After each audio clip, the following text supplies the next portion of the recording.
at least for me, watching this game, you sit there and when you see a team manhandle and run over the Eagles, it's just jarring. It's a how, why, I can't believe this is happening. This is not supposed to happen to the Philadelphia Eagles. No, it's not. It's not. We're not used to seeing that, all right? I think there's some few things here that just hit off right off the bat. First thing, the Bears have a good O-line, right? It's big. It's physical. It's one of the few O-lines where you go, oh, yeah, they can move some of the Eagle players. There's no doubt about that, right? And they're pretty athletic with also being big. Also, they got the ability to go 2 tight ends with 2 blocking tight ends who are extremely good at run blocking, also good in the pass game, okay? They have great scheme versatility and creativity in the run game, right? So that's another aspect of that. So they're great that way. So those are some basic things, all right? Then I think that you got to get into the Eagles are a little arrogant on defense at times.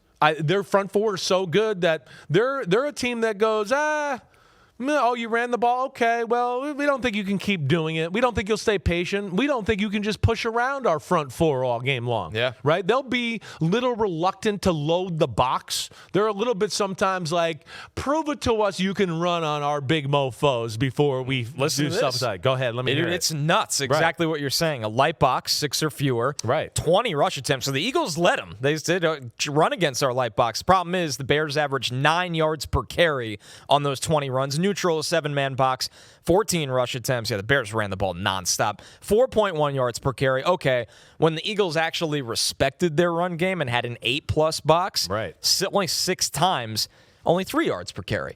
So this is one of the very unique times that the Eagles kind of needed that extra guy, or else the Bears were going to make them pay. They did. I thought they were too late to adjust to that. I do. I think they gave Caleb Williams in the passing game a little too much respect. But also on top of that, see, again, that's even though the Bears' offense is not hitting on all cylinders in the pass game, right? And we could certainly discuss that as we go on here.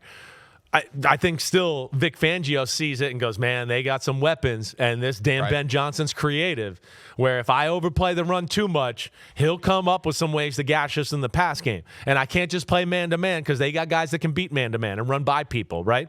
So I think there's that, right? And I wrote at one point, even though the Bears running the ball in the first half, it feels like the Eagles are reluctant on going too much in on run defense. Like they have faith in the front four, and they're scared of the big plays of the Bears pass game, right? That's where I felt like. So you couple all those things. We talked about the Bears offense and what they do, and they're great at misdirection. And of course, they also have the guys that can just fire off and move you. And then the Eagles being a little reluctant to play run defense. And I think the other part of this, too, that you got to look into, and we discussed this a little, is the Eagles offense has to take some responsibility for what's going on with the Eagles defense. Again, the Eagles defense has been saving the shit out of the Eagles offense for most of the year. Right? But now here we are 2 weeks in a row where they've played 2 offenses where like, yeah, your defense is awesome, but they're not just going to be able to stop us all game long. So the offense at some point is going to have to help out and stay on the field. So there's a ton of 3-and-outs from the Eagles. The Eagles defense got worn out. And then when the Eagles did drive a few times, they drive quick.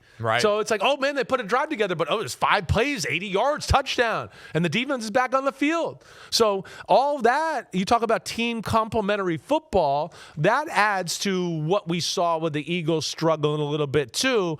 And then we get into the genius of the run game and how Ben Johnson marries the run game with the pass game and makes it very hard on the front to go, oh, wait, the run's coming. Because, oh, wait, they have a pass that looks just like that. Wait, oh, here comes the bootleg pass. Oh, wait, damn, it's the run. Oh, so they make you wrong a lot with how they put their offense on the field. And they're doing that with a 2-headed monster right now. We are going to start with a Kyle Monungai run in the first quarter, 6 minutes and 57 seconds left. This is a 1st and 10 here, Chris, for the Chicago Bears. 1st and 10, and we talked yesterday, the Bills, they ran 2 run plays for the majority of the game against the Pittsburgh Steelers defense.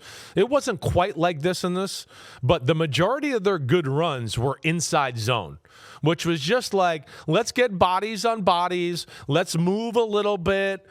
As we move, the D-line has to move with us to stay in their gap. And then our running back will find the right lane, right? So here you go. Let's see it. They're going to run a little zone cutback. It's inside zone to the left side, and then he's going to kind of read it, and he's going to find a cutback lane and go. All right, so let's go to the next picture. Okay, so there we go. There's the next picture, and you can see Monangai going to his left. Look at the offensive line. They're all pushing Insane left, movement. right? Now, there's a backside unblocked defensive end and Jalen Phillips right there. But they know he's unblocked. But this is where they're brilliant. And this is where, go back to the first picture, okay, Pete, for 1 second, because I didn't explain this out the right way. But you see how this is playing out right here, all right? So it's zoned to the left, okay? You see Cole Kmet came into motion, but he's going to block the defensive end on the top of the screen. Right. DJ Moore's in the backfield right here as fullback. All right? He's going to come out here to the flat like it's a bootleg. Yeah. Okay? Like, run it legit. And within that, Jalen Phillips, number 50 down here, he doesn't know. So he's kind of like, oh, no, I might be running the bootleg. So that makes him pause. So let's go to the next picture again, okay? Next picture again, the one we just looked at, there it is. He gives the ball to Monangai, but you could see here DJ Moore running right at Jalen Phillips. And Jalen Phillips is like, wait, I don't know. The receiver's running at me like he's going to run a route. So he stops and his feet, right? I can't tell if Caleb Williams is giving the ball to the running back or not. Is Caleb about to come out here and run a bootleg? So he's in the process right here as you're watching of kind of breaking down going, wait, what's about to happen here, right? He doesn't know. All right, let's go to the next picture, okay? Next picture you're going to see. And now, look, he's fiddled around with DJ Moore, but the offensive line now, because they held Jalen Phillips in check out there, everybody had like leverage to move the Eagles' offensive line to the left side here, right? He was the only guy they didn't have leverage on to make this kind of block to push everybody to the offensive left. But they took care of that with DJ Moore and the bootleg fake.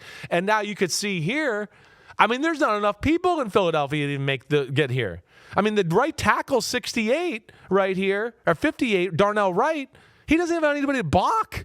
Okay, look at the hole. All right, I don't know if you got another picture, Pete, but as you know, and everybody can picture, this is going to be a big run. And there he goes, up the middle, sees the cutback, and I don't know, what did he end up with there, Pete? 15? 17. 17 yards. Untouched for 15 of them. For 15 That's of them. insanity. Again, that's insanity in the membranity, no doubt about that. And that's part of their genius. You nailed it with Darnell Wright. He didn't really have anyone that he needed to block, but he gave 98 a nice little shove to kind of like put the icing on the cake. Yeah, Jalen Carter. Yeah. He's putting he gave him a nice help block. Hey, they get into a moment here in the game where they start to put Jalen Carter at the defensive end because they start to go, we need more big people in the field. We're in trouble here. So he ends up being over the offensive tackle a lot as the game goes along. But that's the first one. And again, that's brilliance. That's brilliance in figuring that out and going, wait, if I do this, right, and now we got all this leverage to push the O-line that way, and we just get this one guy to be, oh, wait, I don't know what it is. Now we can create holes, and that's where Ben Johnson is next level. So let's look at another one, because one passing concept that you highlighted that worked for them, not a lot did in this game, but he was good on bootlegs, Caleb. He was 3 for 4 for 41 yards. He threw a touchdown off the bootleg as well. And they kind of use, on the last play you showed, Chris, the idea of like, hey, it might be a bootleg, but no, we're handing off the ball. This play feels a little similar as well. Like the threat of the bootleg is always there, and it's freezing defenders. It's like another bootleg look here. Right? They do like so now we saw the last one where DJ Moore came behind the line of scrimmage.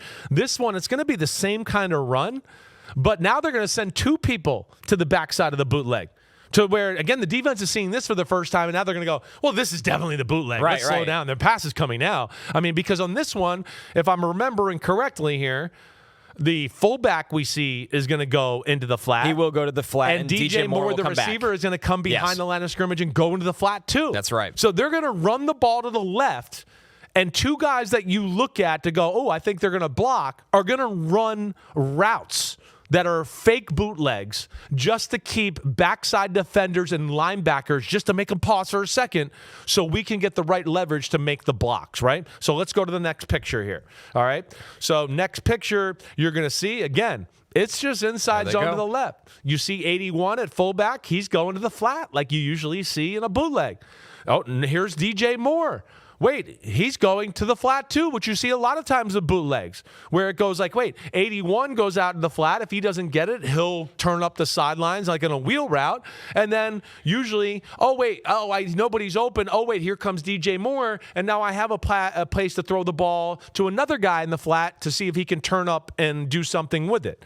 Okay, but they do that, and this is still a run. But you could see Quinyon Mitchell, who was probably part of the run game design to stop it if it stops over here. He's running across the formation to cover his receiver number 2. Nakobe Dean, your middle linebacker, right? He's going, wait, my guy's going to the flat over here, 81. I need to go over there. So here's 2 guys that are supposed to be helping the run game out on the left side of the offensive formation, and they've been displaced because Ben Johnson went, hey, instead of trying to figure out ways how to block these guys and do all this, let's just get them the hell out of there, and then I think I can create angles for the rest of the offensive line to just make blocks, and we can win our one-on-ones that way. And that's what they basically do here. So let's see the next picture. Next picture, boom.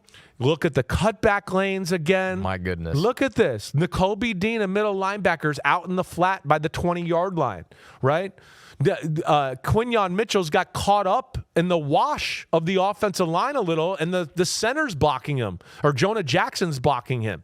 And now you got a Dunze at receiver at the top of the screen, just free to block people. But the point of it is look at the cutback lane created by all of this stuff.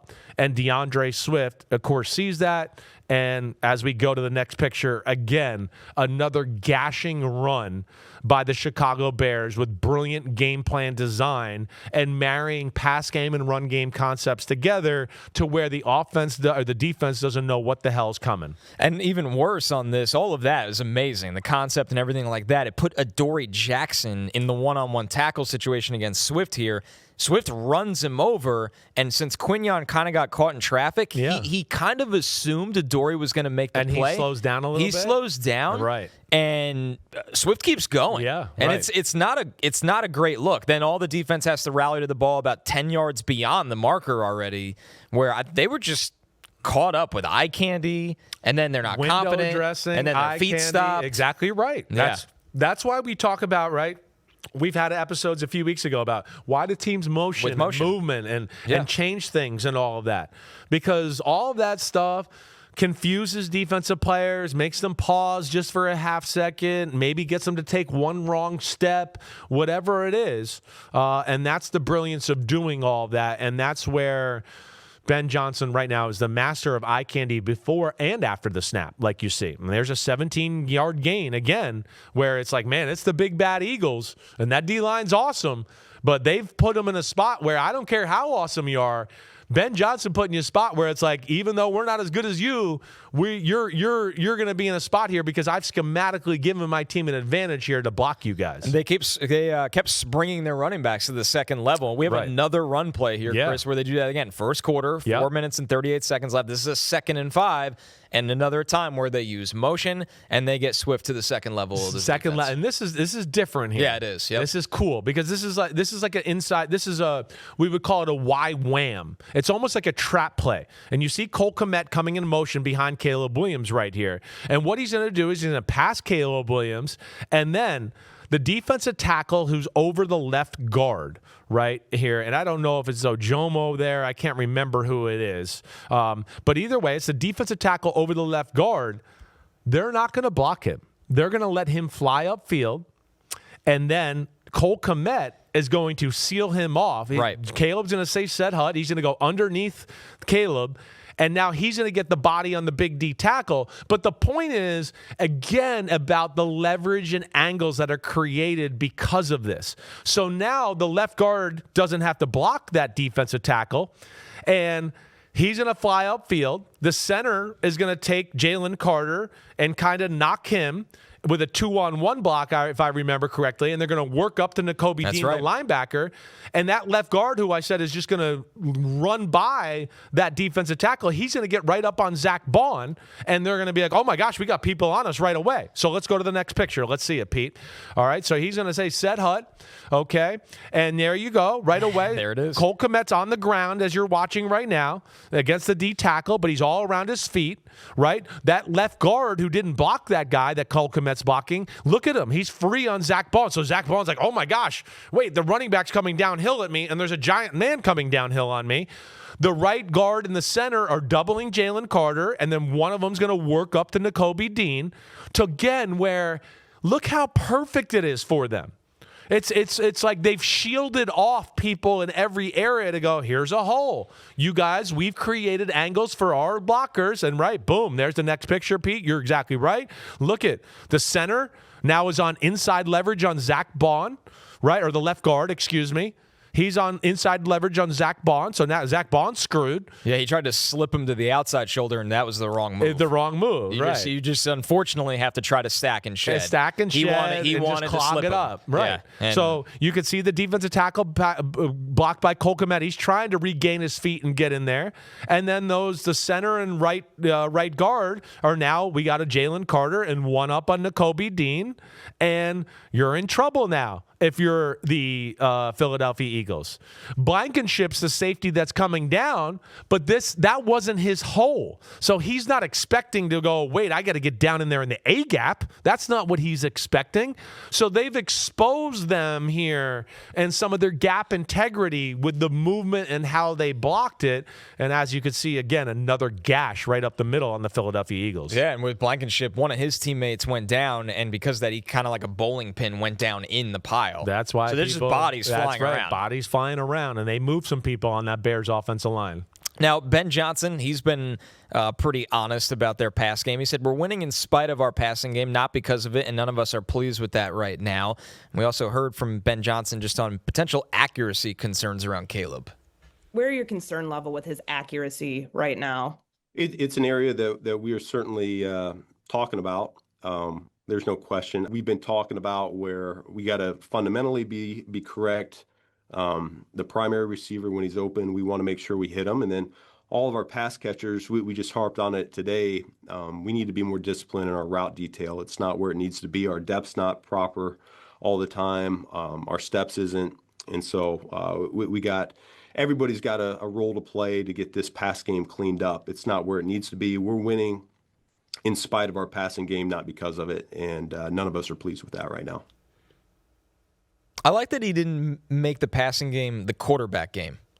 He talked about receiver depth. He talked about detail. It wasn't like Caleb didn't do this, didn't do that, didn't do that. And it's not.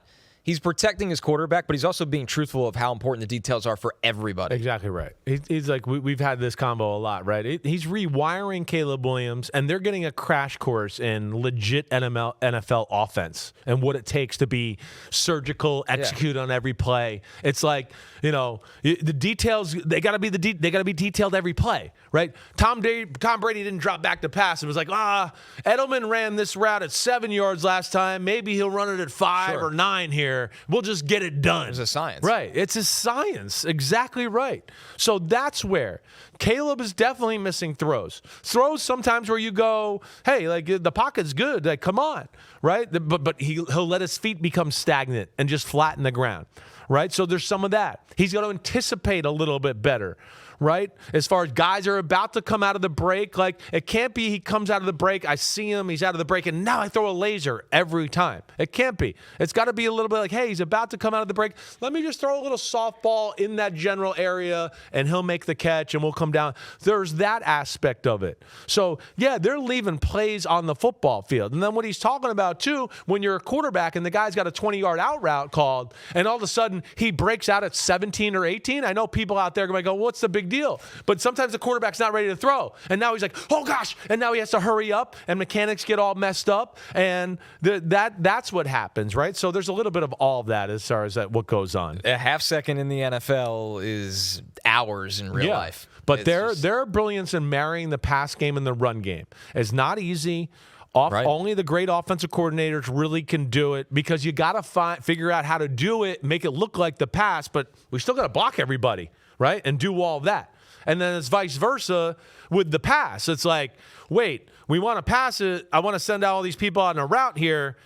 But can I still make it look like the run and still block everybody, right? And that's where offensive genius phrases come into play. And that's where Caleb or Ben Johnson is next level, like a Shanahan and some of those other great play action offensive coordinators. Yo. Thanks for watching, homies. We are now in the NFL season here on Chris Simms Unbuttoned. Hit subscribe to get our weekly picks, game recaps, film deep dives, and much, much more. Thanks again for watching. Subscribe, rate, review. Peace out. You know where to find us.